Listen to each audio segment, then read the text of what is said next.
जय हिंद। आप में से बहुत से लोगों को लगता है कि पृथ्वी गोल है। गोल नहीं है। कुछ लोग को लगता है चपटी है, चपटी भी नहीं है। कुछ कहते हैं संतरा की तरह है, तो कुछ कहते हैं नारियल, छुहाड़ा, मौसम्मी, ये सब कुछ नहीं है। समझिए पृथ्वी है कैसे।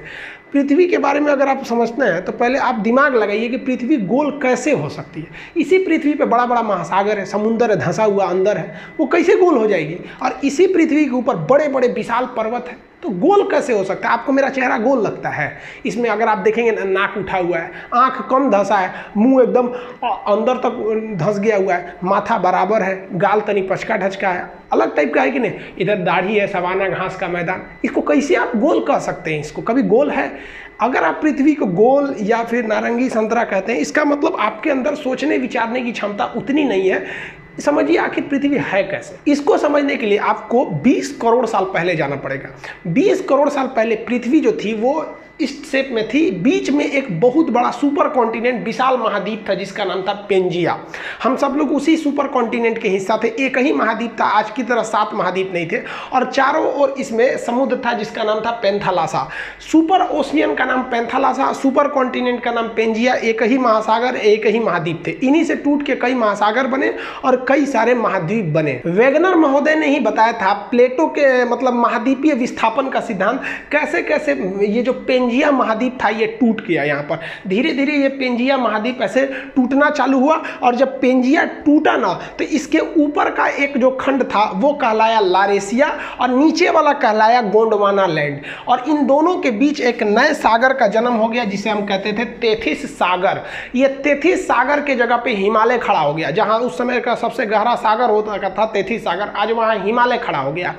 इसमें हम ये बेसिकली ये समझेंगे कि पृथ्वी की बनावट कैसी है। हम ये नहीं समझेंगे कि कौन सा जीव कब आया था, वो हम एक अलग वीडियो में बताएंगे कि कब इस पर डायनासोर आए, सरीसृप आए, मछली कब आए, कैसे इस पर पानी का विकास हो गया, कैसे आखिर जीव आया। आप सोचते हैं ना मुर्गी की पहले अंडा, ये सब टाइप का। तो अभी हम इस पे मेन फोकस किए कि पृथ्वी के शेप का डिजाइन कैसे बना इसका। तो ये ऊपर का भाग यहाँ पर हो गया, और अगर आप देखेंगे तो ये ऊपर का जितना भाग था इसको हम लोग लारेशिया या एक अलग नाम दे दिया गया अंगारा लैंड। तो आज के वक्त में जितने भी ऊपर में आप महाद्वीप देखेंगे, यहाँ उत्तरी अमेरिका देख लेंगे, यूरोप देख लेंगे, एशिया देखेंगे, तो ये सब उत्तरी ये अंगारा लैंड के हिस्सा थे सब, जिसे हम लोग लारेशिया भी कहते थे।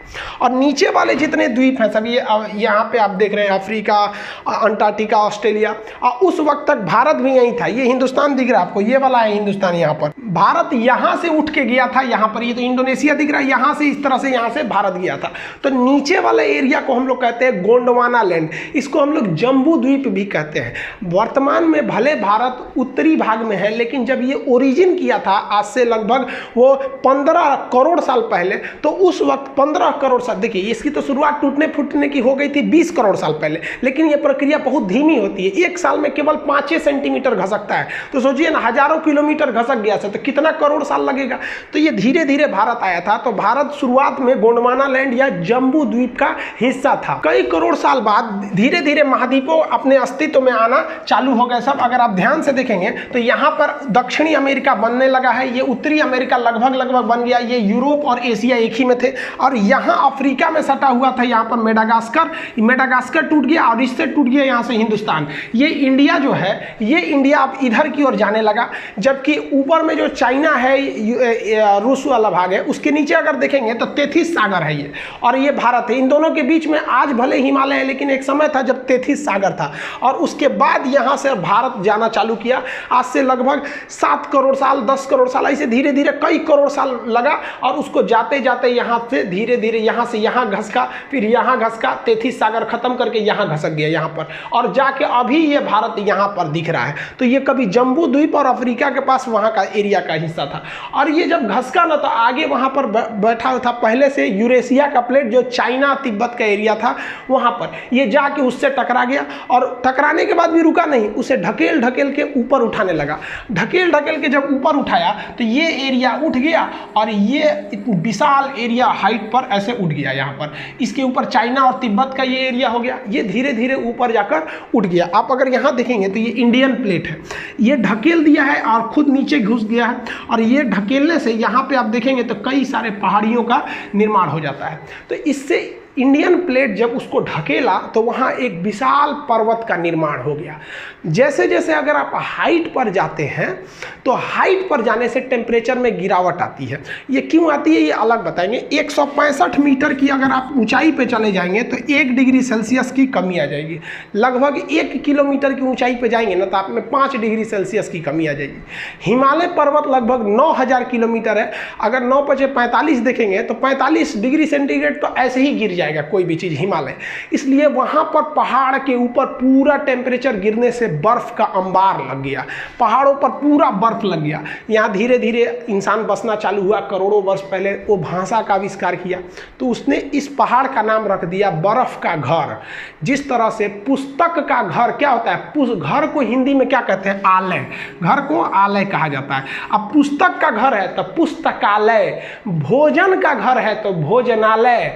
उसी तरह ये बर्फ को हम लोग हिंदी में कहते हैं हिम का घर हो गया तो हो गया हिमालय। तो यहाँ हिमालय का निर्माण हो गया, हिमालय पर्वत का निर्माण यहाँ से हो गया। यहाँ पर ये हो गया पर्वत, हिमालय उस और तिब्बत हो गया। तो ये तो उबड़ खाबड़ आकृति आप देख रहे हैं। अब पृथ्वी सच में कैसे दिखती है वो अगर देखना है तो देखिए ये है आपकी पृथ्वी, ये ओरिजिनल पृथ्वी है।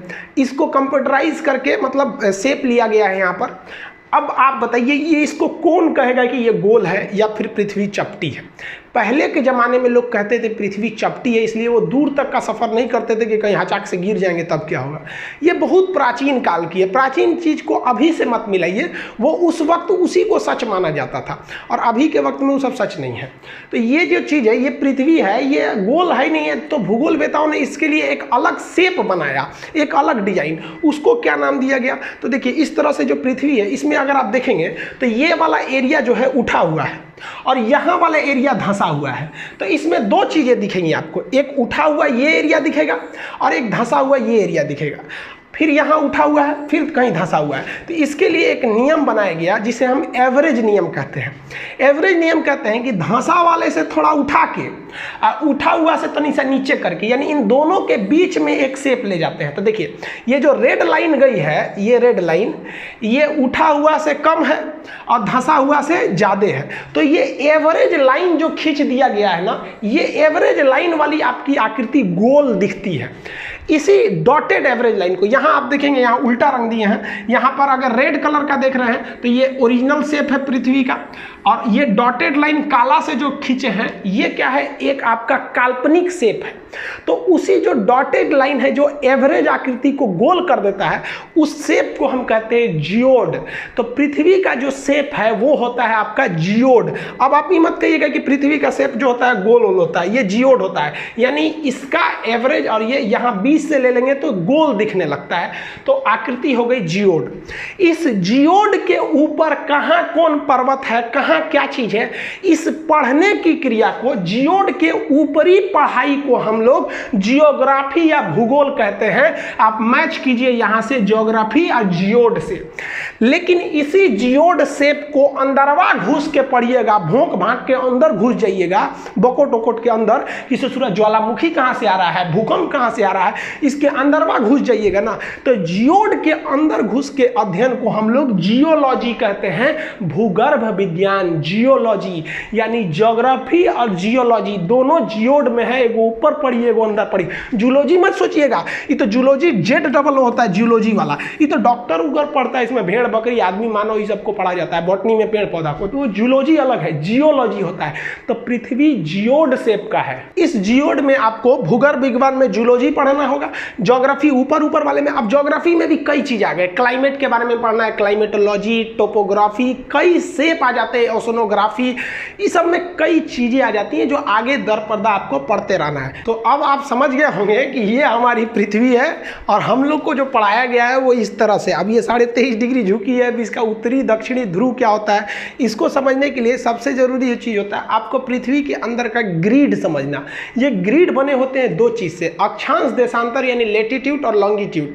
अगर आपको किसी जगह का लेटीट्यूड बता दिया जाएगा तो आप बता देंगे कोई भी लैटिट्यूड अगर आप दे दिया जाएगा, बता दीजिएगा कि वहाँ कितनी वर्षा होगी, कितना धूप आएगा, गर्मी का दिन कब आएगा, ठंडी का दिन कब आएगा, और लॉन्गिट्यूड दे दिया जाएगा अगर उसका किसी चीज़ का, तो आप वहाँ टाइमिंग बता देंगे कि क्या समय बन रहा है, क्या चीज़ है, वहाँ का क्लाइमेट A to Z में। तो ज्योग्राफी में किसी चीज़ को समझने के लिए इस सब चीज़ों का होना काफ़ी ज़्यादा ज़रूरी है, ये हम आपको बता देंगे।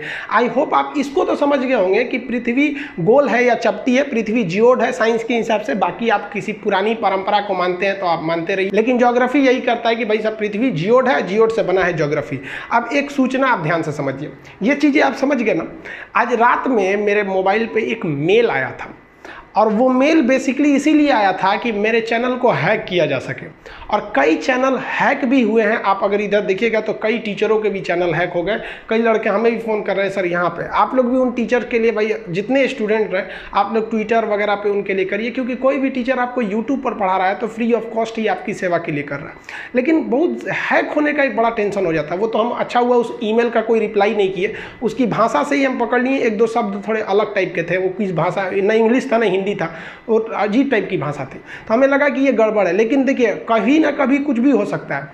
हैक होने के बाद जिनका चैनल हैक हो गया है उनमें 90% संभावना है कि एक हफ्ते के अंदर आ जाता है, लेकिन इसकी कोई गारंटी थोड़ी आ जाता है, और एक हफ्ते तक आपको कोई सूचना भी नहीं दी जा सकती है। इसलिए एक दूसरा चैनल हम केवल बैकअप के लिए बनाए हैं, जिसका नाम है खान सर लाइव। इस चैनल का लिंक हम इसके डिस्क्रिप्शन में दे देंगे, आप उस चैनल को देख लीजिएगा। उस पर हम एक वीडियो डाल दिए हैं कि अभी चाइना से क्या इशू चल रहा है, चाइना के जहाज को किसने मार के गिरा दिया, और हमारा एक बहुत ही बढ़िया प्लान जिसको चाइना ने ध्वस्त कर दिया, लाओस को लेकर हमारा एक लुक ईस्ट पॉलिसी को तो चौपट कर दिया। आखिर ये क्या चीज़ है, आप उस चैनल पे देख लीजिए। उस चैनल को आप एज ए बैकअप या इमरजेंसी के लिए सब्सक्राइब करके रख लीजिएगा, उस पर भी इधर वीडियो देते रहेंगे, क्योंकि बड़ा जल्दी जल्दी हैक हो रहा है। और हम स्टूडेंट्स के लिए जो प्रोटेस्ट किए थे 5 दिन में, गवर्नमेंट जो थी वो 2017 से जो सोई थी उसको होश आ गया कि भाई लड़कों का एग्जाम भी लेना है। धड़ाधड़ एग्जाम का डेट आने लगा, SSC, रेलवे, हाँ सब स्टूडेंट्स को कहते हैं कि दुनिया भाड़ में जाए, लेकिन आप अपने अधिकार के लिए डटे रहिएगा। और जितने हमको तो लगता है कि भाई साहब जो हैकिंग हो रही है ये टीचर्स की क्यों हो रही है पता ही नहीं चल रहा है। हालांकि मोदी जी का भी चैनल हैक हो गया, हैकर्स को आप कुछ नहीं कर सकते, किसी को ब्लेम भी नहीं कर सकते। ये अमेरिका, जापान, रूस, उसके हैकर बड़ी खतरनाक होता है, सब इसी का पढ़ाई पड़ता है। तो आप लोग के लिए कह रहे हैं कि अगर बाय द वे हो गया तो आप उस चैनल पर हम आके आपको बताते रहेंगे जब तक कि ये वाला ना आए। भगवान ना करे कि आप लोग का ये चैनल हैक हो, किसी का ना हो हैक, क्योंकि बहुत मेहनत से आदमी आता है। आई होप आप इसको समझ गए होंगे। डिस्क्रिप्शन में उस चैनल का लिंक है, आप उसे देख लीजिएगा कि चाइना अभी क्या कर रहा है। मिलेंगे नेक्स्ट वीडियो में, तब तक के लिए जय हिंद।